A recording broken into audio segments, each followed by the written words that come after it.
பேரலை நேயர்களுக்கு வணக்கம். இன்று நம்மோடு பேசுவதற்காக பத்திரிகையாளர் அகிலன் அவர்கள் இருந்திருக்கிறார். அவரோடு பேசலாம். ஐயா வணக்கம். வணக்கம்.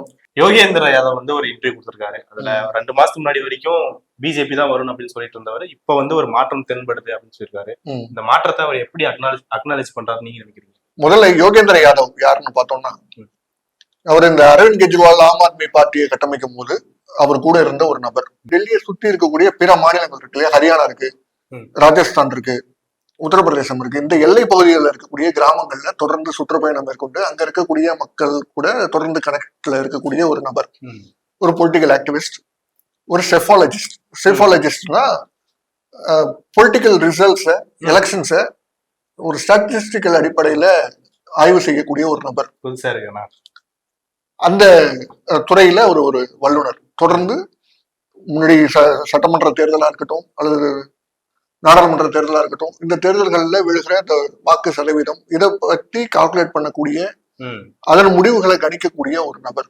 அவர் ஒரு 2 மாதத்துக்கு முன்னாடி ஒரு ஆன்லைன் மீடியால பேசும்போது என்ன சொல்றாருன்னா, மோடியோட பலம் இன்னும் குறையல, அதிகமா தான் இருக்கு, பிஜேபிக்கான வாய்ப்பு தான் அதிகமா இருக்கு, இந்தியா கூட்டணி இன்னும் அதிகமா வேலை செய்யணும் அப்படிங்கறதெல்லாம் அந்த காலகட்டத்துல பேசியிருந்தார். அதாவது இதெல்லாம் எலெக்ஷன் முன்னாடி, அதாவது எலெக்ஷன் டேட்ல அறிவிக்கிறதுக்கு முன்னாடி அல்லது அந்த தொடக்க காலம், எலெக்ஷன் டேட் அறிவிக்கக்கூடிய அந்த காலகட்டத்துல. ஆனா இப்போ கர்நாடக மாநிலத்துல தேர்தல் நடக்குது. அது சம்பந்தமா பேசும்போது ஈதினா அப்படிங்கிற ஒரு பத்திரிகை இருக்கு. அந்த பத்திரிகைக்கு யோகேந்திர யாதவ் பேட்டி கொடுத்திருக்காரு. அந்த பேட்டியில தான் நீங்க சொன்ன கருத்தை இப்ப தெரிவிச்சிருக்காரு. அதாவது களம் மாறி இருக்கு. முன்னாடி பிஜேபி சார்பா இருந்த களம் இப்போது அந்த வலு பிஜேபிக்கு குறைஞ்சிருக்கு, இந்தியா கூட்டணிக்கு ஒரு கூடுதலான இடங்கள் கிடைக்கும் அப்படிங்கிற நிலைக்கு இந்த 2 ஃபேஸ் எலெக்ஷன் முடிஞ்சதுக்கு பிறகு அவர் ஒரு அந்த எண்ணத்துக்கு வந்திருக்காரு. அவரு குறிப்பிடுற சில முக்கியமான விஷயங்கள்னு பார்க்கும்போது, அவர் இந்த ஹிந்தி பெல்ட், மத்திய பிரதேசம், உத்தரப்பிரதேசம், பீகார், ராஜஸ்தான், இந்த பகுதிகளில் கணிசமான அளவு ஓட் ஷேர் முன்னாடி பிஜேபிக்கு அதிகமா இருந்துச்சு. அது மாறுவதற்கான வாய்ப்புகள் இருக்கு, மகாராஷ்டிராலையும் மாறுவதற்கான வாய்ப்புகள் இருக்கு அப்படின்னு சொல்றாரு. குறிப்பா ஊபியில தொடர்ந்து வெஸ்டர்ன் ஊபி, அதாவது டெல்லிக்கு அருகாமையில இருக்கக்கூடிய அந்த பகுதி ஊபியில தொடர்ந்து சுற்றுப்பயணம் மேற்கொண்டு மக்களோட பேசிட்டு இருக்காரு. மக்கள்கிட்ட பேசும்போது முன்னாடி பிஜேபிக்கு வாக்களித்த அந்த மக்கள் அதுல 4ல் ஒருத்தர் இந்த முறை பிஜேபிக்கு வாக்களிக்க மாட்டேன்னு சொல்லிட்டாங்க. இப்ப 4ல் ஒருத்தர்னா கிட்டத்தட்ட 25% பேர் வரும். 25% பேர் போன முறை வாக்களிப்பேன்னு சொன்னவங்க இந்த முறை வாக்களிக்கல அப்படின்னா அந்த பிஜேபியோட ஓட் ஷேருங்கிறது பெரிய அளவுல மாற்றம் ஏற்படும். அது எஸ்பி சமாஜ்வாதி பார்ட்டி காங்கிரஸுக்கு ஒரு பெரிய பலத்தை கொடுக்குது. ஏற்கனவே பிஎஸ்பி பகுஜன் சமாஜ்வாதி பார்ட்டி அவங்க பலவீனம் அடைஞ்சுக்கிட்டு இருக்காங்க. அவங்களோட ஓட் ஷேரும் இந்த முறை பிஜேபிக்கு போகாது, அது சமாஜ்வாதி பார்ட்டி அல்லது காங்கிரஸுக்கு நகரக்கூடும் அப்படிங்கிறதையும் அவர் கணிக்கிறார். இதுதான் ஓவராலா அவர் அந்த பேட்டியில் சொல்லியிருக்கிறது. களம் மாறுது, பிஜேபி முன்னாடி இருந்த வலு இப்ப இல்ல, மோடி அலை அப்படிங்கிறது சுத்தமா இல்ல அப்படிங்கறத சொல்லியிருக்காரு. ஒவ்வொரு மாநிலத்திலயும் ஒவ்வொரு வெவ்வேறு மாற்றங்கள் இருக்கு. இப்ப மாநில ரீதியா இப்ப மிகப்பெரிய குற்றச்சாட்டு என்னன்னா, மோடி ரொம்ப கீழே வந்திருக்காரு, மாநிலங்கள் போயிட்டு மாநில தலைவர்களோட ஒப்பிட்டு சண்டையை சந்திக்க வேண்டியதா இருக்குன்னு சொல்லிட்டு தான் அவர் குற்றச்சாட்டு இருக்கு. அந்த மாநில ரீதியா ஏற்படுற மாற்றம் ஒட்டுமொத்தமான இந்தியாக்குள்ள எப்படி ஒரு அந்த தேர்தலையும் எப்படி மாற்றத்தை கொடுக்குன்னு நினைக்கிறீங்க? 2014 சரி, 2019 சரி, அந்த மோடி அலை, மோடிங்கிற பிம்பம் உருவாக்கப்பட்டது 2014. 2019 அந்த பிம்பம் பெரிய அளவுல கட்டமைக்கப்பட்டு மோடி அலைன்னு இந்தியா முழுக்க பேசப்பட்டுச்சு. அப்ப லோக்கல் இஷ்யூல யாருக்கும் பெரிய ஈர்ப்பு கிடையாது. மோடி வரணும் இல்ல மோடி வரக்கூடாது, 2 ஆப்ஷன் தான் இருந்துச்சு. அந்த விஷயம் இந்த முறை மாறி இருக்கு அப்படின்னு சொல்றாங்க. இப்போ அவர் யோகேந்திர யாதவே கூட உத்தரப்பிரதேசத்துல ஏதோ ஒரு கிராமத்துல போயிட்டு ஒரு மக்கள் கூட்டத்துல பேசியிருக்காரு. அப்போ சிலர்கிட்ட பேசும்போது அவங்க என்ன சொல்றாங்கன்னா, போன முறை நாங்க பிஜேபிக்கு வாக்களிச்சோம், இந்த முறையும் போட்டோம், போன முறை மோடிங்கிற நபருக்காக நாங்க ஓட்டு போட்டோம், ஆனா இந்த முறை அப்படி கிடையாது, எங்க தொகுதியில இருக்கக்கூடிய இஷ்யூவை பேசக்கூடிய ஒரு கேண்டிடேட்டுக்கு நாங்க ஓட்டு போடுவோம், ஆனா அந்த கேண்டிடேட் பிஜேபி கேண்டிடேட்டா இருக்காரு, அந்த பிஜேபி கேண்டிடேட்டுக்கு தான் எங்களோட ஓட்டு அப்படின்னு பேசியிருக்காங்க. ஓவராலா பார்க்கும்போது குறைஞ்சிருக்கு. ஆனா இஷ்யூ வைஸ் பார்க்கும்போது அந்த இஷ்யூ, அதாவது அந்தந்த தொகுதிகள்லயும் இருக்கக்கூடிய கேண்டிடேட் எந்த இஷ்யூவை ஹேண்டில் பண்றதுக்கு நிக்கிறாங்களோ அவங்களுக்கு அந்த இஷ்யூ பேஸ்டா தான் நாங்க வாக்களிப்போம் அப்படின்னு உத்தரப்பிரதேசத்துல இருக்கக்கூடிய கிராம மக்கள் பேசுறாங்க. அது அதுக்கும் சொல்றாரு, ராம் மந்திர் நல்ல விஷயம் தான், கட்டிட்டாங்க, ஓகே, அதுக்காக எல்லாம் ஓட்டு போட முடியாது. ஓகே, ஆனா இத பேசுறது தமிழ்நாடு மக்கள் இல்ல, உத்தரப்பிரதேச மக்கள். ஓகே, ராமர் கோயிலுக்காக நாங்க ஓட்டு போட போறது இல்ல, எங்களோட லோக்கல் இஷ்யூக்காக தான் நாங்க ஓட்டு போட போறோம்னு சொல்லி உத்தரப்பிரதேசத்துல இருக்கக்கூடிய மக்களே பேச ஆரம்பிச்சிட்டாங்க. இதுதான் அவர் நேரடியா களத்துல போய் அவரு கண்டறிந்த விஷயம். இப்ப இந்த ஒரு பாக்குறது ஒண்ணு இருக்குல்ல, ராமர் கோயில் முக்கியம் கிடையாது, அதை தாண்டி எங்களுக்கு பிரச்சனை இருக்கு, அதை சொல்றதுன்னு இருக்குல்ல. இதுல வந்துட்டு எதிர்கட்சியோட பங்கு, இதை போய் கொண்டு போய் சேர்த்ததுல எதிர்கட்சியோட பங்கு எவ்வளவு நினைக்கிறீங்க? இப்போ கூட ரீசெண்டா இன்னைக்கு ஒரு ஆர்டிகல் வந்தது, அகிலேஷ் யாதவ் வந்து இந்த பிரச்சனை எல்லாம் கொண்டு போய் மக்கள்கிட்ட சேர்த்துட்டு இருக்காரு, பீகார்ல வந்து தேஜஸ்வி வந்து கொண்டு போய் சேர்த்துட்டு இருக்காரு அப்படிங்கிற மாதிரியான ஒரு கட்டுரை வந்தது. 2 பேரும் சேர்ந்து இணைந்து புரட்டும் இளவரசர்கள் அப்படின்னு சொல்லிட்டு அந்த ஆர்டிகல் வந்தது. அதுல குறிப்பிட்டு சொல்றது என்னன்னா, மக்கள்கிட்ட வந்து பிரச்சனையை எடுத்துட்டு போய் சொல்றதுல 2 பேருமே ஒரு வேலை பண்ணாடிட்டு இருக்காங்க. அப்புறமேட்டி ஏற்கனவே கடந்த 2014 வந்த அந்த ஆட்சி பீரியட்ல அந்த டிமானிட்டைசேஷன் ஆகட்டும், இல்ல ஜிஎஸ்டி ஆகட்டும், இந்த பிரச்சனையை கொண்டு போய் சேர்த்துறாங்க. வேலை வாய்ப்பு இல்லை அப்படின்னு சொல்றத வந்து கொண்டு போய் சேர்த்ததாகட்டும், இந்த மாதிரி விஷயங்களை பண்ணிட்டு இருக்காங்க அப்படின்னு சொல்றாங்க. இப்ப அந்த மாநில ரீதியா ஏற்படுத்துற அந்த தாக்கம் இருக்குல்ல, இதெல்லாம் மக்கள்கிட்ட நல்லா ரீச் ஆயிருக்குன்றத நீங்க சொல்றத வச்சு புரிஞ்சுக்க முடியுது. இது இப்போ அடுத்தடுத்த கட்ட தேர்தலில் எப்படி எல்லாம் எதிர்கொள்ளிக்க நீங்க நினைக்கிறீங்க? இது முக்கியமா ராகுல் காந்தியோட அந்த பேரணி இந்தியா முழுக்க தெற்கிலிருந்து வடக்குக்கும் கிழக்கிலிருந்து மேற்குக்கும் அவர் நடத்தின அந்த யாத்திரை நடைபயணம், அது வந்து பெரிய அளவுல வட மாநிலங்கள்ல தாக்கத்தை ஏற்படுத்தியிருக்கு. குறிப்பா பீகார், உத்தரப்பிரதேசத்துல அவர்கள் பேசின விஷயங்கள், வேலை வாய்ப்புக்காக அவர் பேசின விஷயங்கள், இந்த அக்னிவீர்னு ஒரு திட்டம், அக்னிபத்னு ஒரு திட்டத்தை கொண்டு வந்தாங்க. அதுக்கு எதிராக அங்க இளைஞர்கள் போராடி, அந்த போராட்டம் இன்னும் கொந்தளிப்பிலேயே இருக்கு. பீகார்லயும் சரி, உத்தரப்பிரதேசம் சரி, தங்களோட வேலை வாய்ப்புக்கு மிகப்பெரிய பாதிப்பு ஏற்படுது அப்படின்னு அந்த இளைஞர்கள் தொடர்ந்து போராடிக்கிட்டு இருந்தாங்க.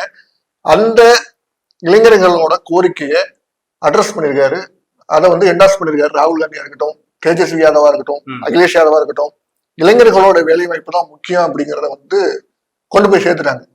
அது சோசியல் மீடியா வழியாக போனாலும் சரி ஒரு பக்கம், இன்னொரு பக்கம் நேரடியாக அந்த நடைபயணங்கள் மூலமாகவும் அங்க நடத்தக்கூடிய தெருமுனை கூட்டங்கள், சின்ன சின்ன மீட்டிங் முதற்கொண்டு, சின்ன சின்ன கிராமங்கள் முதற்கொண்டு வேலை வாய்ப்பு எந்த அளவுக்கு முக்கியம் அப்படிங்கறத வந்து இளைஞர் பட்டியல கொண்டு போய் சேர்த்திருக்காங்க இந்த 3 தலைவர்களுமே. அது பெரிய அளவுல ஒர்க் அவுட் ஆயிருக்கு அப்படின்னு யோகேந்திர யாதவ் சொல்றாரு. இன்னொரு சூப்பரான ஸ்ட்ராட்டஜியை வந்து தேஜஸ்வி யாதவ் பண்ணிருக்காரு. கேம்பெயின்ல ப்ளூடூத் ஸ்பீக்கரை வச்சுக்கிட்டு மோடி முன்னாடி கொடுத்த பீகாருக்காக கொடுத்த வாக்குறுதிகள்லாம் இருக்குல்ல, அந்த வாக்குறுதிகள் எல்லாம் போட்டு காட்டுறாரு. எல்லா மீட்டிங்லயும் போற மீட்டிங்லாம் அதை போட்டு காட்டுறாரு. இப்போ அந்த தேஜஸ்வி யாதவ் மட்டும் கிடையாது, அந்த கட்சியை சேர்ந்த பிற தலைவர்களும் அவங்களோட கேம்பெயின்ல போய் இந்த மோடி பேசுனதெல்லாம் போட்டு காட்டிட்டு இருக்காங்களாம். என்ன போட்டு காட்டுறாங்கன்னா, நாங்க 15 லட்சம் தரோம் அப்படின்னு சொன்னது, 2 கோடி பேருக்கு வேலை வாய்ப்பு தரோம் அப்படின்னு சொன்ன அந்த வாக்குறுதி, அப்புறம் பீகாருக்கு வந்து சிறப்பு அந்தஸ்து கொடுக்குறோம்னு மோடி பேசியிருக்காரு அந்த வாக்குறுதி, இதை எல்லாத்தையும் போட்டு போட்டு போட்டு திரும்ப திரும்ப அதை மக்கள் மத்தியில பரப்பிக்கிட்டு இருக்காங்க. அந்த வேலையை வந்து தேஜஸ்வி யாதவ் சிறப்பா செஞ்சுட்டு இருக்காரு. நல்ல பிளானிங்கோட அந்த ஒர்க் நடந்துகிட்டு இருக்கு. இன்னொரு முக்கியமான விஷயம், பீகார்ல தேஜஸ்வி யாதவ், அதாவது லாலு பிரசாத் யாதவோட அந்த கட்சி ராஷ்டிரிய ஜனதா தளம், அந்த கட்சி மேல வரதுக்கான வாய்ப்புக்கு முக்கியமான காரணம், இன்னொரு காரணம் வந்து நிதிஷ்குமார். நிதிஷ்குமார் அங்கேயும் இங்கேயும் ஜம்ப் பண்ணிக்கிட்டே இருந்தார்ல, அதுல மக்கள் வந்து அவர் மேல இருக்கக்கூடிய நம்பிக்கையை இழந்திருக்காங்க அப்படிங்கிற கிரவுண்ட் ரிப்போர்ட் வருது. அதுக்கு உதாரணமா நிதிஷ்குமார் சைட்ல இருந்தே ஒப்புதல் வாக்குமூலம் மாதிரி போன முறை அதிக சீட்ல நிதிஷ்குமாரோட ஜனதாதளம் யுனைடெட் கட்சி நின்னுச்சு, பிஜேபி கூட்டணியில இருந்தாலும் அதோட குறைவான சீட்டுகள் நின்னுச்சு. ஆனா இந்த முறை பிஜேபி 17 சீட்லயும் ஜேடியு வந்து 16 சீட்லயும் நிக்கிறாங்க. இப்ப பிஜேபி தான் பெரிய கட்சிங்கிற மாதிரி அந்த இடத்துல நிதிஷ்குமார் தன்னை பின்னாடி தள்ளிக்கிட்டாரு. வரவேற்பும் அவர் மீது இருக்கக்கூடிய நம்பிக்கையும் குறைஞ்சிருக்கு அப்படிங்கிறது இதுல இருந்து புரியுது. இது பீகாரோட நிலை. அப்படியே ஊபியில பார்க்கும்போது, ஊபியில வந்து விவசாயிகள் போராட்டம் நடக்கும் போதுல இருந்து பெரிய எதிர்ப்பு பிஜேபிக்கு எதிராக நடந்துகிட்டு இருந்துச்சு. அதோட தொடர்ச்சி அப்படின்னு பார்த்தோம்னா, ஜாட் அப்படிங்கிற அந்த சமூகம், பெரும்பாலான மக்கள் வந்து அவங்க வந்து விவசாயிகளா இருக்காங்க. அவங்கதான் விவசாய போராட்டத்தை முன்னிருந்து நடத்தின ஒரு பகுதி மக்கள். அந்த மக்கள் வந்து வெஸ்டர்ன் யூபியில இருக்காங்க, அதாவது டெல்லியை சுற்றி இருக்கக்கூடிய அந்த பகுதிகளில் இருக்காங்க. இவங்களோட ஓட்டு கணிசமா இந்த முறை கை மாறுது அப்படின்னு சொல்றாங்க. பிஜேபி கிட்ட இருந்து அது சமாஜ்வாதி பார்ட்டிக்கு போகிறதுக்கான வாய்ப்புகள் அதிகமா இருக்கு. அந்த விவசாய போராட்டத்தை முன்னிறுத்திய விவசாயிகள், பெரும்பாலான விவசாயிகள் அந்த போராட்டத்துல முன்னாடி இருந்தவங்க இந்த முறை சமாஜ்வாதி பார்ட்டிக்கு போறதுக்கான வாய்ப்பு தான் அதிகமா இருக்கு. நகர்ந்துட்டாங்க. அதாவது ஃபேஸ் 1ல வந்து அந்த ஏரியா ஓட்டிங் முடிஞ்சிருச்சு, அது மாறிடுச்சு அப்படிங்கிற மாதிரியான தகவல்கள் வருது. இன்னொன்னு, அகிலேஷ் யாதவோட பிரச்சாரம் ஒண்ணு, நான் ஏற்கனவே சொன்ன மாதிரி வேலை வாய்ப்புக்காக அவர் தொடர்ந்து பிரச்சாரம் பண்ணிட்டு இருக்காரு. மோடி இந்த வாக்குறுதிகளை கொடுத்தாரு, அது நிறைவேற்றல அப்படிங்கிற அந்த டோன்ல அவர் பேசிட்டு இருக்காரு. இன்னொரு புறம் முக்கியமா ரைமிங் எல்லாம் அகிலேஷ் யாதவ் பிரச்சாரத்துல பேசிட்டு இருக்காரு. மோடி வந்து இலவசமா ரேஷன் பொருட்கள் தரத பத்தி பேசுறாரு. நாங்க வந்து ஆட்டாவும் தருவோம், ஆட்டானா கோதுமை மாவு, டேட்டாவும் தருவோம். டேட்டானா ஃப்ரீ டேட்டா கொடுக்குறாங்களாம். அது காங்கிரஸோட தேர்தல் அறிக்கையில இருக்கு.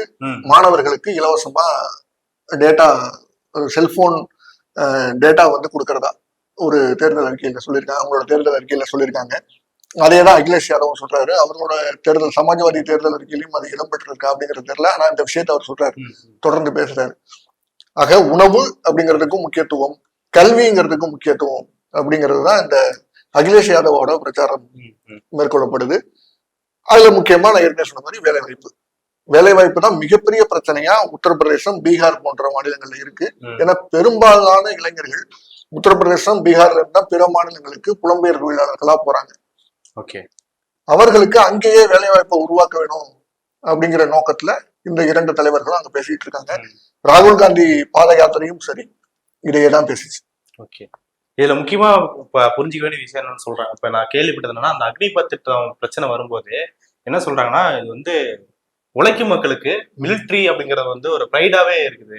அவங்க அதுல இன்னொரு காரணம் என்ன சொல்றாங்கன்னா, பீகார், உத்தரப்பிரதேசம் போன்ற மாநிலங்கள்ல கல்விக்கான ஒரு கட்டமைப்பு இல்லாத இருக்கும்போது, அவங்க ஏற்கனவே உடல் உழைப்பு மக்களா இருக்கும்போது உடல் உழைப்பு சார்ந்த மிலிட்ரி தேர்ந்தெடுக்கிறது அங்க இயல்பாவே அதிகமாவே இருக்கு. அப்படிங்கும் போது அந்த அந்த விஷயமும் வந்துட்டு ஒரு ப்ரைடாவும் அவங்களுக்கு இருக்கு. அப்ப அந்த ப்ரைடை குறைக்கிறதுல அக்னிபத் திட்டம் வந்து ஒரு மிகப்பெரிய ஒரு தாக்கத்தை ஏற்படுத்திருக்கு. அப்படி இருக்கும்போது அந்த மக்களே, அங்க இருக்கிற மக்களே வந்துட்டு அக்னிபத் திட்டத்தை விரும்பல அப்படிங்கிறது தான். இப்போ இது வந்து எடுத்து அகிலேஷும் தேஜஸ்வியும் பேசுறதுன்றது ரொம்ப முக்கியமா பார்க்கலாம். அந்த பாயிண்ட், இந்த ப்ரைடுன்ற பாயிண்ட்ல தான் வந்து மோடியும் சரி அம்சாவும் சரி பிளே பண்றது. நமக்கு நாமல இன்னைக்கு கூட நம்ம ராமராஜ்யமா ஓட்டுச்சுக்காக அப்படின்னு பேசிருக்கிறாரு. அப்போ அந்த ப்ரைடுங்கிற விஷயத்த தூண்டுறது ஒண்ணு இருக்குல்ல. எந்த ப்ரைட எந்த ஒரு ப்ரைட வந்து பறிச்சிட்டாரு, ஆனா இந்த ப்ரைட வந்து திணிக்கிறது ஒண்ணு இருக்குல்ல. அதை நம்ம எப்படி புரிஞ்சுக்கிறது நினைக்கிறீங்க? இல்ல, இது ப்ரைட திணிக்கிறதா நான் பாக்கல. இப்ப இந்து மத ப்ரைடு அப்படிங்கிறது வந்து எனக்கு என்ன உதவி செஞ்சிட போகுது? அது அரசியலா அவங்களுக்கு உதவி செய்யும். ஒரு இளைஞனா அந்த நாட்டுல இருக்கக்கூடிய இளைஞர்களுக்கு இந்து மத ப்ரைடு அப்படிங்கிறது என்னத்தை கொடுக்கும்? ஆனா வேலை வாய்ப்பு அப்படின்னு வரும்போது அக்னிபாத் அப்படிங்கிற அந்த திட்டம் 4 வருஷம் உங்களுக்கு வேலை கொடுக்கும். பட்டாளத்துல வேலை பார்க்கலாம். வேலை பார்த்துட்டு வந்து என்ன பண்றது?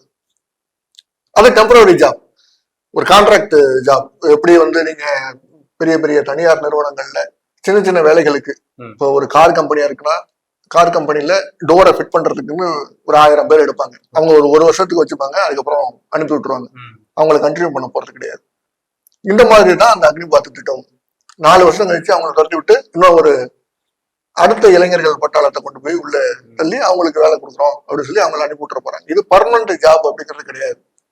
கவர்மெண்ட்லயே, ஆர்மிலேயே ஒரு டெம்பரரியான ஜாபை உருவாக்குறதுக்கான ஒரு திட்டத்தை தான் அவங்க பாக்குறாங்க. அதனாலதான் இது எங்களுக்கு டெம்பரரி ஜாப் தானே, இதுல எங்களுக்கு நீண்ட கால பலன் எதுவும் கிடையாது அப்படிங்கறதுனால தான் அந்த இளைஞர்கள் வந்து கொதித்து எழுதுறாங்க. அதே திட்டம் அது பர்மனன்ட் திட்டமா இருக்குன்னு வச்சுக்கோங்க. இளைஞர்களை நாங்க வேலைக்கு எடுக்கிறோம், அது ஒரு பர்மனன்ட் திட்டம், 4 வருஷத்துல அனுப்ப மாட்டோம் அப்படின்னா அந்த இடத்துல அது ப்ரைடா வந்துடும். ராணுவத்துல வேலை பார்க்கறோம் அப்படிங்கிற அந்த ப்ரைடு வருது.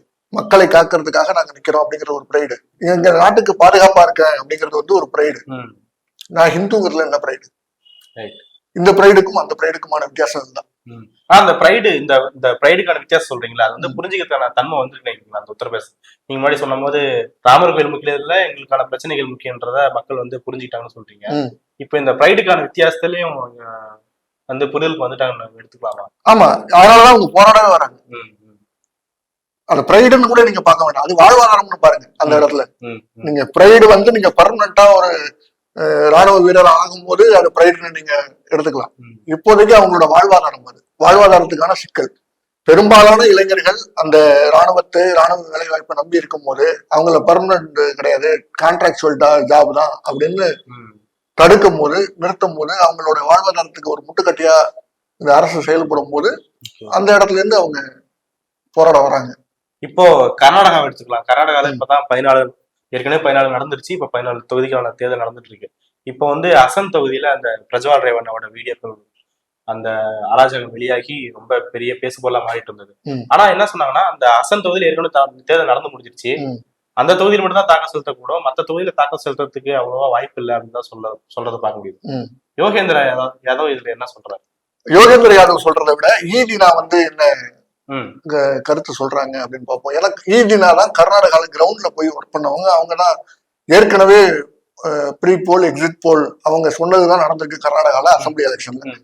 ம். அவங்களோட கருத்து அவங்க கிரவுண்ட்ல என்ன பார்த்தாங்க அப்படிங்கறத ஈதினா என்ன சொல்றாங்கன்னா, இந்த பிரஜ்வால் ரேவண்ணா அந்த சர்ச்சையில சிக்கினதுக்கு பிறகு டோட்டலா கர்நாடகாவிலேயே வந்து ஒரு மாற்றத்தை பார்க்க முடியும். ம். ம். ஒட்டுமொத்தமா பிஜேபியும் ஜேடிஎஸையும் வைப் அவுட் பண்ற மாதிரியான ஒரு மாற்றமா இருக்கும்.